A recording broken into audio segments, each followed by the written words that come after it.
혹여나 전신갑주라고 하면 결코 옷에 대한 설명이, 그 옛날 군인들이 전쟁을 앞두고 반드시 입어야 했던 갑옷처럼 이 세상을 살아가기 위해서 말씀으로 머리부터 발끝까지 무장하는 그리스도인이 되어야 한다는 이야기입니다.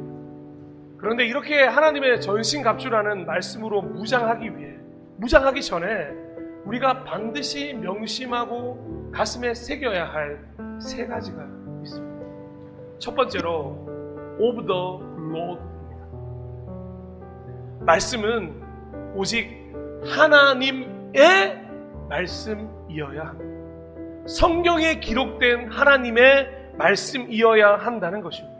가장 중요한 게 무엇이냐면 듣기 쉽기 때문에 유튜브 클릭 한번 하면 되니까 그 설교를 듣는 것에 선택하는 것보다 조금 어렵더라도 직접 성경을 펼치거나 들으며 말씀을 읽고 듣고 묵상하는 것에 더 많은 관심을 두어야 한다는. 두 번째로는 by the road, by bus, by train, by subway처럼 교통수단으로서 하나님의 말씀을 타야 한다는 것입니다.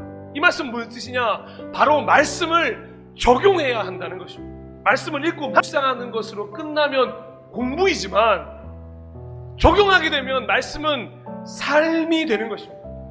마지막으로 of the Lord, by the Lord, for the Lord. 말씀을 읽는 이유가 무엇이겠습니까? 말씀을 적용하는 이유가 무엇이겠습니까?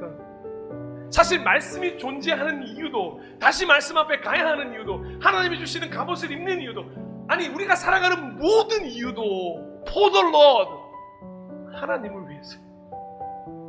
우리가 다시 말씀 앞에 서는 것은 가까이서 보면 우리를 위한 것이지만 멀리서 보면 다 하나님을 위한 것이라는 걸 알고 계십니다. 우리라고 하는 그리스도인이 말씀을 읽고 묵상하고 적용할 때 단순히 그것만으로 끝나는 게 아니라 이 모든 것이 하나님께 영광이 된다는 걸 잊지 않으셔야 한다는 거예요. 사랑하는 여러분, 하나님의 전신갑주를 입기 전에 반드시 명심해야 될 세 가지를 오늘 좀 나누었습니다.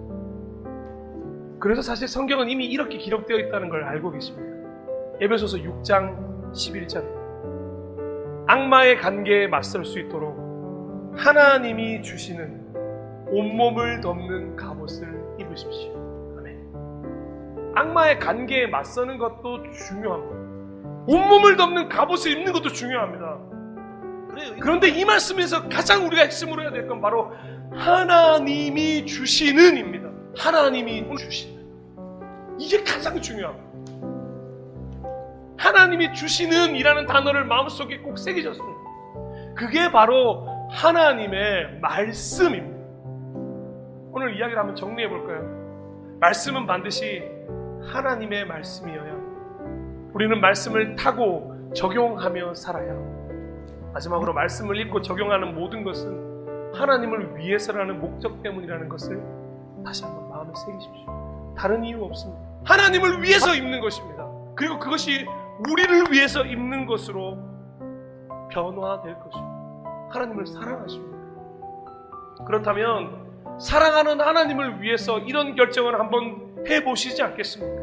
이 위대한 결정을 내리실 때 하나님이 주시는 다 채워주심을 경험하는 인생이 되었으면 좋겠습니다.